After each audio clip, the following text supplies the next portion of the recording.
Alaska's interior is a vast inland region defined less by landmarks than by distance itself. It stretches between the Alaska Range and the Brooks Range, a broad basin of forest, frozen rivers, and low hills that remain largely unchanged across hundreds of miles. In winter, the land becomes quieter rather than harsher. Snow absorbs sound. Trees stand motionless. Even wind loses urgency as temperatures fall low enough to still the air. Movement slows not because danger is imminent, but because energy becomes precious. In this environment, survival is not measured in dramatic moments. It is measured in days of routine. In decisions that reduce movement. In the ability to remain still while the body weakens and time lengthens. The incident most often associated with an 84-day survival in Alaska's interior occurred in the early 1980s, though some records place it slightly earlier. The subject was an adult male, experienced in hunting and wilderness travel, who entered the interior alone for a planned trip that was not intended to become extended. His name appears inconsistently across secondary sources, and for that reason, many official summaries refer to him only as a solo outdoorsman rather than foregrounding identity. What remains consistent is the duration, the region, and the outcome. He traveled by small aircraft into a remote interior location, landing on a frozen river that served as an informal airstrip. Bush flights into Alaska's interior have long relied on such methods, especially in winter when rivers become flat corridors between otherwise impassable terrain. The flight itself was routine. Weather was stable. Supplies were carried with the expectation of a limited stay. The purpose of the journey was hunting and trapping. This was not unusual. Many Alaskans of the period relied on seasonal subsistence activity in remote regions, sometimes remaining alone for weeks at a time. The subject had done this before.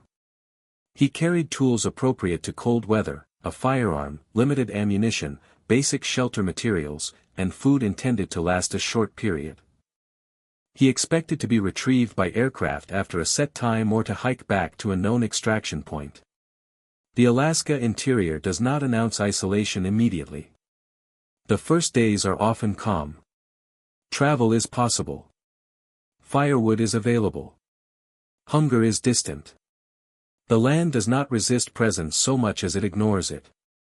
This creates a sense of stability that can last long enough for planning assumptions to harden into risk.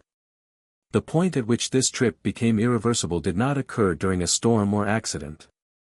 There was no sudden catastrophe. Instead, it began with a combination of weather delay and miscalculation. Aircraft retrieval was postponed. Temperatures dropped. The river ice remained solid, but visibility declined. Communication equipment, which was limited by the standards of the time, was either absent or ineffective. At some point within the first 2 weeks, it became clear that external retrieval would not arrive on schedule. Whether the pilot was grounded elsewhere or assumed the outdoorsman had relocated is not fully documented. What is known is that no rescue attempt was initiated during this early phase. From an outside perspective, nothing appeared wrong yet. Internally, however, the margin was shrinking. Food stores began to thin. The subject faced a choice common in prolonged wilderness situations: move while strong, or stay while stable. Movement in the interior during winter carries risk. Distances between settlements are measured in dozens of miles. Terrain shifts subtly from forest to open tundra. River crossings can appear safe until they are not. He chose to remain near his landing area. This decision aligned with standard survival guidance. A stationary subject is easier to locate than one who moves unpredictably. Remaining near the aircraft landing site preserved the possibility of eventual retrieval. It also reduced caloric expenditure. Shelter during the early period relied on basic structures. A tent or temporary cabin, reinforced with available timber, provided wind protection. Firewood was gathered in limited amounts to conserve energy. Fires were kept small. Smoke was minimized to reduce fuel consumption. As days passed, the interior's defining feature emerged: monotony. The landscape did not change. Snow fell and settled. Temperatures remained consistently below freezing. Hunger progressed slowly, first as discomfort, then as distraction, and eventually as physical limitation. Hunting attempts produced inconsistent results. Small game was present but not abundant. Ammunition was finite. Trapping required time and energy that did not always produce food. Each failed attempt cost more calories than it returned. Rationing became precise. Meals were reduced to once per day, then less. Fat stores diminished. The body adapted by slowing movement and reducing heat output. Weight loss became visible. Hands lost dexterity. Tasks that once took minutes stretched into hours. The psychological environment shifted as well. Silence became constant. There were no markers of progress except the slow erosion of physical capacity. Time lost its structure. Days blended into one another, distinguished only by weather changes and the need to tend fire. Records indicate that around the midpoint of the 84-day period, the subject attempted limited travel to locate better hunting areas. These excursions were short and cautious. Each return to the shelter confirmed the risk of moving too far. Cold exposure increased vulnerability. A fall or injury would have been fatal. Health declined without dramatic events. There is no record of acute illness or injury. Instead, weakness accumulated. Muscles thinned. Endurance dropped. Rest periods lengthened.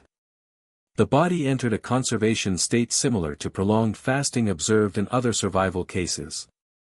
Mental strategies were practical rather than emotional. Tasks were broken into small units. Firewood collection was spread across hours. Movement was deliberate. Records do not suggest hallucinations or panic, only narrowing focus. At some point during the later phase, the subject ceased active hunting altogether. The caloric cost outweighed the likely return. Remaining food sources were minimal. Snow was melted for water. Fire was maintained primarily to prevent hypothermia rather than comfort. The escalation phase did not involve dramatic failure but rather the closing of options.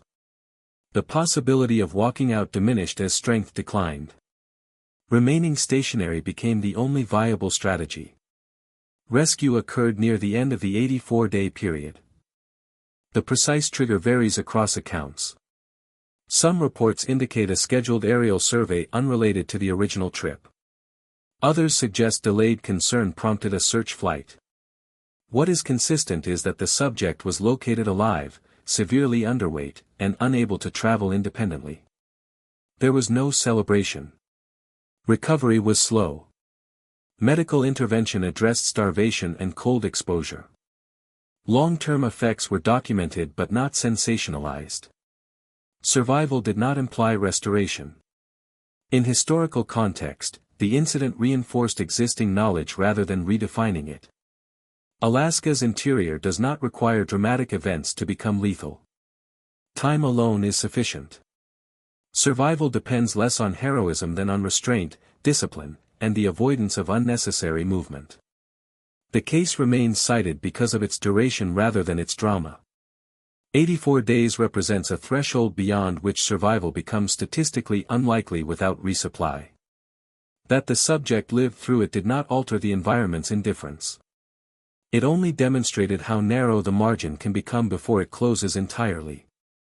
In the end, the interior remained unchanged. Snow continued to fall. Rivers stayed frozen.